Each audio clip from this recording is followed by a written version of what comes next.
കരുവന്നൂർ കള്ളപ്പണ ഇടപാട് കേസിൽ ഇഡി കണ്ടുകെട്ടിയ സ്വത്തുക്കൾ ഏറ്റെടുക്കുന്നതിൽ കരുവന്നൂർ ബാങ്കിന്റെ ഒളിച്ചുകളി. കണ്ടുകെട്ടിയ സ്വത്തുക്കളിൽ നിന്ന് നിക്ഷേപകർക്ക് നഷ്ടമായ പണം നൽകാൻ തയ്യാറാണെന്ന് ഇഡി PMLA കോടതിയെ അറിയിച്ചിട്ടും ബാങ്ക് കൃത്യമായ മറുപടി പറഞ്ഞില്ല.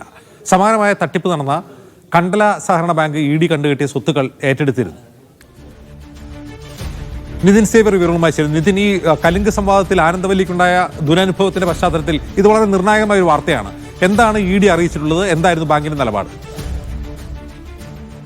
അജിംസി, ഈ കേസുമായി ബന്ധപ്പെട്ട് പരാതിക്കാരിൽ ചിലർ കോടതിയെ സമീപിച്ചിരുന്നു. തങ്ങളുടെ പണം തിരികെ ലഭ്യമാക്കണമെന്ന് ആവശ്യപ്പെട്ട് കോടതിയെ സമീപിച്ചിരുന്നു. ഈ സാഹചര്യത്തിൽ പണം തിരികെ നൽകാൻ തയ്യാറാണെന്നും കരുവന്നൂർ ബാങ്കിൽ പണം കണ്ടുകെട്ടിയ സ്വത്തുക്കൾ കരുവന്നൂർ ബാങ്കിൽ തിരികെ നൽകാൻ തയ്യാറാണെന്ന് ഇഡി കോടതിയെ അറിയിച്ചിരുന്നു. ഒപ്പം തന്നെ കരുവന്നൂർ ബാങ്കിന് നേരിട്ട് ഇഡി ഒരു കത്ത് നൽകുകയും ചെയ്തിരുന്നു. തങ്ങൾ പിടിച്ചെടുത്ത സ്വത്തുക്കൾ, കണ്ടുകെട്ടിയ സ്വത്തുക്കൾ തിരിച്ചു നൽകാൻ തയ്യാറാണ്.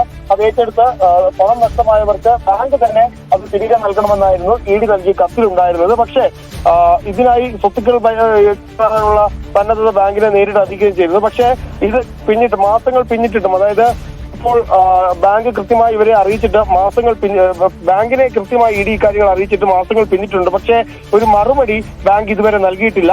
പ്രതികളുടെ പേരിലുള്ള 128 കോടി രൂപയുടെ സ്വത്തുക്കളാണ് ഇഡി കണ്ടുകെട്ടിയിട്ടുള്ളത്. സമാനമായ തട്ടിപ്പ് നടന്ന കണ്ടല സഹകരണ ബാങ്കും ഇഡി കണ്ടുകെട്ടിയ സ്വത്തുക്കൾ ഏറ്റെടുക്കാൻ തയ്യാറാകുകയോ തിരികെ നൽകുകയൊക്കെ ചെയ്തിരുന്നു. 1 കോടി രൂപയുടെ സ്വത്തുക്കളാണ് കണ്ടല ബാങ്കിന് കൈമാറിയത്. കരുവന്നൂർ ബാങ്കിന് പിടികൂടിയ കണ്ടുകെട്ടിയ സ്വത്തുക്കൾ തിരികെ നൽകാമെന്ന് അവരെ കൃത്യമായി അറിയിച്ചിട്ടുണ്ട്. പക്ഷേ നിക്ഷേപകർക്ക്, പണം നഷ്ടമായവർക്ക് ഇഡി അല്ല പണം നൽകേണ്ടത്, അത് ബാങ്ക് തന്നെയാണ് പണം തിരികെ നൽകേണ്ടതെന്നാണ് ഇഡിയുടെ നിലപാട്. സ്വത്തുക്കൾ ബാങ്കിനാണ് തങ്ങൾ തിരികെ നൽകുക, അത് കൃത്യമായി തിരികെ നൽകേണ്ട ചുമതല ബാങ്കിനാണെന്ന് പറഞ്ഞു. പക്ഷേ ഇതിന്റെ പേരിൽ കോടതിയിൽ നിലവിലുള്ള ഹർജിയിൽ കോടതിയിൽ എൻഫോഴ്സ്മെന്റ് ഡയറക്ടറേറ്റ് ഒരു മറുപടി നൽകിയിട്ടുണ്ട്.